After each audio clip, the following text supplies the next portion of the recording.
येशू ख्रिस्टको नाउँमा यहाँहरू सबैजनालाई जय मसीह अनि नमस्कार। कस्तो हुनुहुन्छ? आशा छ यहाँहरू सन्चै हुनुहुन्छ होला। परमेश्वरको उत्साहजनक वचन तथा व्यावहारिक सन्देशहरूबाट यहाँहरू आशिषित हुनुभएको होस् भन्ने उद्देश्यका साथ प्रसारण हुने यो नौलो रेडियो कार्यक्रम द ब्लेस्ड लाइफलाई प्रतीक्षा गरिरहनुभएका सम्पूर्ण श्रोतावृन्दहरूलाई आजको यस कार्यक्रममा स्वागत गर्न चाहन्छु। यो कार्यक्रम यहाँहरूले प्रत्येक हप्ताको बुधबार साँझ 7:15 देखि 7:30 गुड न्युज एफएम 105.1 मेगाहर्जबाट सुन्न सक्नुहुनेछ र यस कार्यक्रमको पूर्ण प्रसारण यहाँहरूले हाम्रो युट्युब च्यानलमा द ब्लेस्ड लाइफमा गएर पनि सुन्न सक्नुहुनेछ। आउनुहोस् सुरु गरौँ आजको कार्यक्रम। आजको कार्यक्रमको शीर्षक रहेको छ, के तपाईँको हृदय खाली छ या तपाईँको हृदयमा अनन्तता छ? हाम्रो यस जीवनमा हामी धेरै पटक नैराश्यताको सामना गर्दछौँ र कति समय आशाहीन समयहरूको पनि हामी हरदम कोसिस गरिरहेका हुन्छौँ, तर पनि अघि बढ्न सकिरहेका हुँदैनौँ। हामी खाली पन्ने भरिन थाल्दछौँ अनि यो जीवनले हृदयको हरेक इच्छा आकाङ्क्षाहरूलाई पुरा गर्न सक्दैन। हामीलाई बाइबलले यो बताउँदछ कि राजा सोलोमन संसारमा बाँचेकोहरूमध्ये सबैभन्दा बुद्धिमानी मानिस थिए। मानव इतिहासमा भएका केही पनि व्यक्तिभन्दा बेसी ज्ञान अनि बुद्धि उनमा थियो। यद्यपि उनले यो पर्याप्त छैन भनी भनेका छन्। उनले यसबाट सन्तुष्टि प्राप्त गरेनन्। उनले आफ्नो सम्पूर्ण जीवन ज्ञान, बुद्धि, आनन्द, महान सफलताहरू र कडा परिश्रमको पछाडि भागेर बिताए। तर पछि उनको जीवनमा उनले सारा संसारको कुरा प्राप्त गरे पनि हृदयको इच्छा आकाङ्क्षालाई सन्तुष्ट पार्न सकेनन्। उपदेशक 1:2 र 3। उपदेशक भन्दछन्, व्यर्थ नै व्यर्थ, पूर्ण रूपमा व्यर्थ, सबै व्यर्थ हुन्। मानिसले आफ्ना सारा कामबाट के लाभ पाउँछ जसमा त्यसले सूर्यमुनि कठिन परिश्रम गर्दछ? हिब्रू भाषामा घमण्ड शब्दको अर्थ अन्तिम शून्यता र यस जीवनमा सबै कुराहरूको अर्थहीनता हो। यसले खाली र गुज्रिरहेको कुरालाई जोड दिँदछ। राजा सोलोमनले यो कुरालाई थाहा गरे कि संसारले हामीलाई दिन सक्ने हरेक कुरामा हामी असन्तुष्ट नै रहन्छौँ। आखिर किन त? उनले भनेका छन् कि किनभने परमेश्वरले हाम्रो हृदयमा अनन्तता राखिदिनु भएको छ। उपदेशक 3:11। उहाँले हरेक कुरालाई आफ्नो समयमा सुन्दर बनाउनु भएको छ। उहाँले मानिसका हृदयमा अनन्तता पनि राखिदिनु भएको छ। तापनि तिनीहरूले परमेश्वरले आदिदेखि अन्त्यसम्म के गर्नुभएको छ त्यसको गहिराईलाई बुझ्न सक्दैनन्।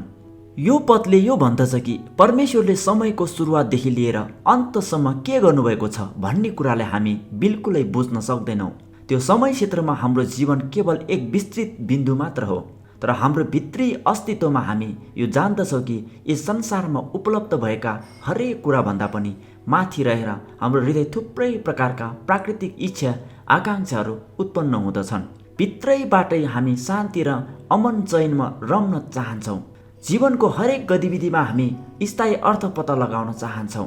कुनै अनन्त टिक्ने कुराको हामी एक भाग बन्न चाहन्छौँ। यस कारणले गर्दा भौतिक वस्तुहरू, सांसारिक कुराहरू र संसारको सुख चयन कहिले पनि पूर्ण रूपमा सन्तुष्टि दिने तत्त्वहरू होइनन्। यस सन्देशमा हामी परमेश्वरको निर्देशन र योजनाहरूलाई बुझ्न र सम्झन मद्दत गर्ने पुराना नियमका खण्डनहरूलाई अध्ययन गर्नेछौँ। यसर्थ पावलको भनाइअनुसार परमेश्वरको सृष्टिलाई हामी हेरौँ। उत्पत्ति 1:2। पृथ्वी आकार बिनाको र शून्य थियो, अथाह समुद्रमाथि अन्धकार थियो र परमेश्वरका आत्मा पानीमाथि परिभ्रमण गर्दै रहनुहुन्थ्यो। हामी आफ्नो पापपूर्ण अस्तित्वलाई पृथ्वीको प्रारम्भिक अस्तित्वसँग उत्पत्ति 1:2 अनुसार दाच्न सक्छौँ। पृथ्वी आकार बिनाको थियो, अर्थात् त्यसमा कुनै आकार थिएन। यसको मतलब पनि त्यो भ्रमपूर्ण पनि थियो। शून्य थियोको अर्थ पूर्ण रूपमा अपूर्ण र खाली थियो अनि त्यहाँ गहिराईमा पूर्ण अन्धकार थियो। हामी हराएका थियौँ। अन्धकार शब्द दुःख, विनाश, मृत्यु, अज्ञानता, शोक र दुष्टताको प्रतीकको रूपमा प्रयोग गरिन्छ। गहिरो ठुलो खाडल, गहिरो प्वाल वा शून्यलाई जनाउँदछ। हामी मुक्ति हुन अघिको हाम्रो अवस्थालाई हामी पृथ्वीको अवस्थासँग समानान्तर कोर्न सक्छौँ। हाम्रो जीवन कुनै स्थायी सन्तुष्टि बिना बर्बाद र शून्यता थियो। तिनीहरूले अर्थहीन महसुस गरे। बाहिर हामी अन्धकारमा थियौँ, भित्री रूपमा हामी एउटा खाडल सरह थियौँ। यूहन्ना 3:19 र 20। फैसला चाहिँ यही हो। ज्योति संसारमा आएको छ र मानिसहरूले ज्योतिभन्दा बरु अन्धकारलाई रुचाए, किनकि तिनीहरूका काम दुष्ट थिए। किनभने दुष्ट काम गर्ने हरेकले ज्योतिलाई घृणा गर्छ र ज्योतिमा आउँदैन, नत्र त त्यसका काम प्रकट हुनेछन्। हामी बिल्कुलै अन्योल र खाली थियौँ, अन्धकार र मृत्युले भरिपूर्ण थियौँ। तर रोक्नुहोस्, नआत्तिनुहोस्, यो केवल सृष्टिको सुरुवात मात्र हो, यो अन्त्य होइन। उत्पत्ति 1 अध्यायको 1 पदले परमेश्वरको आत्मा पानीमाथि परिभ्रमण गर्दै रहनुहुन्थ्यो भनी भन्दछ। परिभ्रमण शब्दको अर्थ हेरचाह भन्ने शब्दबाट लिइएको शब्द हो। यसको असल उदाहरण भनेको कुखुराले आफ्नो चल्लाहरूको हेरचाह गरेको जस्तै हो। उत्पत्ति 1 अध्यायमा पवित्र आत्मा जीवनलाई सहायता पुर्याउने स्थितिलाई सृष्टि गर्नुहुँदै पानीमाथि परिभ्रमण गर्दै हुनुहुन्थ्यो। हाम्रो जीवनमा पनि परमेश्वर हाम्रो हृदयमा परिभ्रमण गर्नुहुन्छ, हामीलाई प्रेम गर्दै र आगामी जीवनलाई सहज बनाउँदै हाम्रो हेरचाह गर्नुहुन्छ। उत्पत्ति 1:9। अनि परमेश्वरले भन्नुभयो, आकाश मुनि भएको पानी एक ठाउँमा जम्मा होस् र उभानो भूमि देखा परोस्। तब त्यस्तै भइहाल्यो। यसर्थ तब परिस्थितिहरू राम्रो बन्दै गयो। तब तेस्रो दिनमा जीवन सुरु भयो। उत्पत्ति 1:11। तब परमेश्वरले भन्नुभयो, भूमिले वनस्पति बिउ हुने बोट बिरुवाहरू र आफ्नो आफ्नो किसिमको बिउ हुने फल फल्ने वृक्षहरू पृथ्वीमा उमारोस्। तब त्यस्तै भइहाल्यो। उहाँको ज्ञानमा परमेश्वरले पशुहरू र मानिसहरूले खाउन् भनेर तिनीहरूभन्दा अघि उहाँले घाँस बिरुवा र फल रुखहरू बनाउनु भयो। अनि 6औं दिनमा उहाँले मानिस बनाउनु भयो। उत्पत्ति 1:27। यसै कारण परमेश्वरले मानिसलाई आफ्नै स्वरूपमा सृष्टि गर्नुभयो। परमेश्वरकै प्रतिरूपमा उहाँले तिनलाई सृष्टि गर्नुभयो। नर र नारी नै गरी उहाँले तिनीहरूलाई सृष्टि गर्नुभयो। जब परमेश्वरले स्वर्ग अनि पृथ्वी र त्यसमा हरेक कुरा बनाउनु भयो, उहाँले हरेक थोक हेर्नुभयो र ती सबै असल थियो। उहाँले तपाईँमा आदम र हव्वा देख्नुभयो अनि तपाईँ पनि असल देखिनुभयो। उत्पत्ति 1:31। आफूले बनाउनु भएको हरेक कुरा परमेश्वरले हेर्नुभयो र त्यो साह्रै राम्रो थियो। साँझ पर्यो र बिहान भयो, 6औं दिन। तेस्रो दिनमा मृत्यु कहिले पनि भोग्न नपरोस् भन्ने हेतुले येशू ख्रीष्ट चिहानबाट पुनरुत्थान हुनुभयो। उत्पत्ति 1को त्यस दृश्यले हामीलाई उहाँको मृत्यु गाट्ने र पुनरुत्थानको समयको सुरुदेखि नै पूर्व चित्रण दिँदछ। पृथ्वीको सृष्टि नयाँ जीवन सृजना र कायम राख्नको लागि तयारी गर्दै पवित्र आत्माको हेरचाह मार्फत थियो। रोमी 6:4। हामी जान्दछौँ कि ख्रीष्ट मरेकाहरूबाट जीवित भएर फेरि मर्नु हुने छैन। अब उसो उहाँमाथि मृत्युको राज्य हुँदैन। हाम्रो जीवनमा पवित्र आत्माले हेरचाह गर्नु भएर हामीमा नयाँ मानिस बनाउनुहुन्छ। हाम्रो जीवनमा परिभ्रमण गर्नुहुँदै हामीले येशू ख्रीष्टलाई हाम्रो मुक्तिदाता र उद्धारकको रूपमा स्वीकार्ने हृदय दिनुहुन्छ। जब हामी उहाँलाई हाम्रो जीवनमा स्वीकार्दछौँ, हामी ख्रीष्ट येशूमा नयाँ भइकन जन्मदछौँ। 2 कोरिन्थी 5:17। यसकारण कोही ख्रीष्टमा छ भने त्यो नयाँ सृष्टि हो। पुरानो बिति गएको छ, हेर नयाँ आएको छ। पुरानो कुरा बिति गएका छन्, सबै कुरा नयाँ भएका छन्। सृष्टिको घटनामा हामीले येशूको दृश्यलाई चित्रण गर्न सक्छौँ। पवित्र आत्माले हाम्रो जीवनमा परिभ्रमण गर्नुहुन्छ भन्ने यथार्थ जान्यौँ। कुखुराले चल्लाहरूलाई पखेटाले छोपेर सुरक्षित राखे जस्तै उहाँले हामीलाई सुरक्षा दिनुहुन्छ। अब हामी बाइबलको अन्तिम पुस्तकमा हेर्दछौँ भने हामी येशूको अर्को परिप्रेक्ष्यलाई हेर्न सक्छौँ, जहाँ उहाँले पुरानो कुराहरू बिति गएका छन् र अब नयाँ कुरा आएको छ भनी भन्नुभएको छ। प्रकाश 21:4-6। उहाँले तिनीहरूका आँखाको आँसु पूर्ण रूपले पुछिदिनुहुनेछ र फेरि मृत्यु नै हुने छैन र शोक र पीडा पनि हुने छैन, किनकि पहिलेका कुराहरू बितिसकेका छन्। सिंहासनमा विराजमान हुनुहुनेले मलाई भन्नुभयो, हेर म सबै कुरा नयाँ तुल्याउँछु। उहाँले यसो पनि भन्नुभयो, यो लेख, यी कुराहरू भरपर्दो र सत्य छन्। उहाँले मलाई भन्नुभयो, अब सिद्धियो, म अल्फा र ओमेगा हुँ, आदि र अन्त्य म नै हुँ। तिर्खाउनेहरूले जीवनका पानीको फुहराबाट म सित्तैमा दिनेछु। पहिलेका कुराहरू बितिसकेका छन्, म सबै कुरा नयाँ बनाउँछु। यो नयाँ पृथ्वीमा र नयाँ यरुशलेममा छ।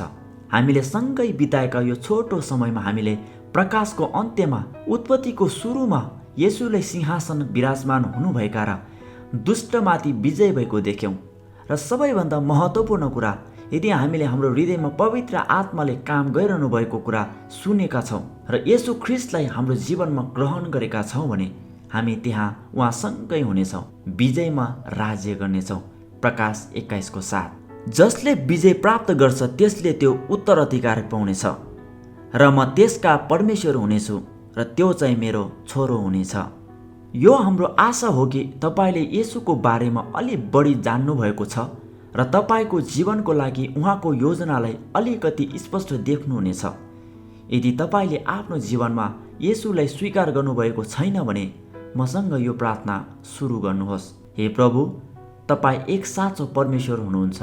म अहिले मेरो हृदयमा येशूलाई स्वीकार गर्दछु। म तपाईँको लागि बाँच्न सकूँ भनेर येशू मेरो लागि मर्नुभयो। मलाई तपाईँमा नयाँ व्यक्ति बनाउनुहोस्। तपाईँको धार्मिकताले मलाई भित्र र बाहिर पखाल्नुहोस्। मेरो जीवनभर तपाईँको सेवा गरेर जिउन मद्दत गर्नुहोस्। येशूको नाउँमा आमेन। अन्तमा बाइबल अध्ययन गरिरहनुहोस्, प्रार्थनामा निरन्तर लागिरहनुहोस्। आमेन। हस्त श्रोतावृन्द, आजलाई यति नै। आजको यस सन्देशहरूबाट यहाँहरूले के कस्ता आशिषहरू पाउनुभयो सो हामीलाई पत्रचार गर्न नभुल्नुहोला। तपाईँहरूको सल्लाह र सुझाव र प्रतिक्रियाहरूले हामीलाई पनि आशिषित बनाउनेछ। हामीलाई सम्पर्क गर्ने ठेगाना रहेको छ post box number 5191 Kathmandu, Nepal. त्यसै गरी तपाईँहरूले हामीलाई इमेल मार्फत पनि सम्पर्क गर्न सक्नुहुनेछ। हाम्रो इमेल ठेगाना रहेको छ arrow.kcc2020@gmail.com। हस्त आजको कार्यक्रमबाट म बिदा लिन चाहन्छु। यस हप्ताभरि नै परमेश्वरले यहाँहरूलाई प्रशस्त आशिष दिनुभएको होस्। जय मसीह, नमस्कार, शुभरात्रि।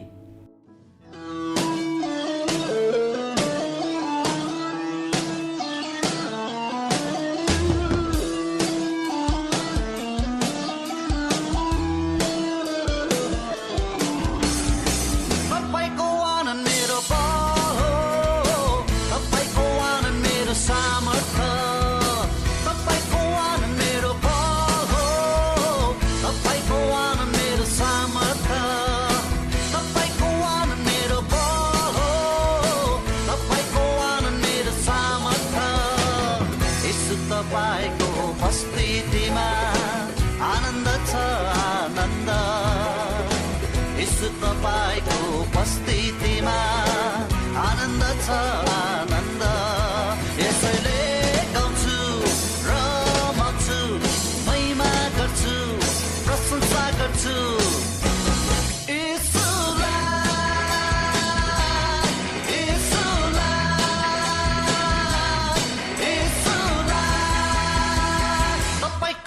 मेरो